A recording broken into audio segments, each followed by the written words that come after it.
বৃষ্টি নিয়ে রয়েছে অসংখ্য কবিতা, গান আর ছন্দ। বৃষ্টিতে ভিজতে ভালোবাসে না এমন মানুষ খুঁজে পাওয়া দুষ্কর। কিন্তু বিশ্বে এমন একটি স্থান রয়েছে যেখানে এসব অনুভূতির ছোঁয়াই লাগেনি, কারণ সেখানে কখনো বৃষ্টিই হয়নি। আল হুতাইব নামের জনবহুল কিন্তু বৃষ্টিহীন এই গ্রামের অবস্থান ইয়েমেনে। মার্জিয়া মান্নানের রিপোর্ট। বৃষ্টি প্রকৃতির এক অনন্য আশীর্বাদ। বৃষ্টি হয় বলেই প্রকৃতি এত সুজলা সুফলা।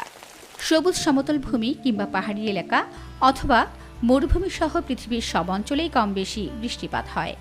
তবে পৃথিবীতে এমন একটি গ্রাম আছে যেখানে কখনো বৃষ্টি হয় না।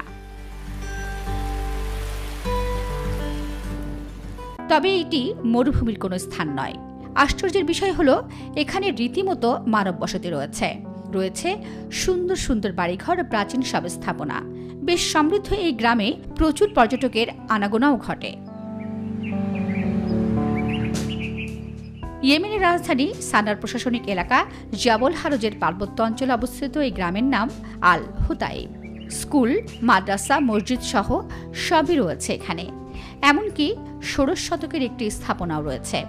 স্বাভাবিক ৮-১০টা গ্রামের মতো হলেও এর পার্থক্য হচ্ছে অন্য গ্রামগুলো যখন বছরের কোনো না কোনো সময় বৃষ্টিতে সিক্ত হয়, সেখানে আল হুতাইব থাকে একেবারে শুকনো। প্রকৃতির এই বিরূপ আচরণের কারণ আর কিছুই নয়। সমতল থেকে এই গ্রামের অবস্থান প্রায় ৩,২০০ মিটার উঁচুতে।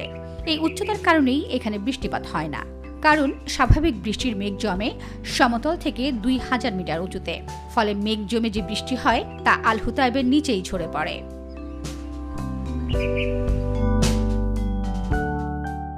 তবে বৃষ্টি না হওয়া নিয়ে তেমন একটা মাথা ব্যথা নেই এখানকার বাসিন্দাদের। এই প্রকৃতির সঙ্গেই দিব্যি মানিয়ে নিয়ে বংশ পরম্পরায় বসবাস করে আসছে এখানকার অধিবাসীরা। মার্জিয়া মান্নান, মাই।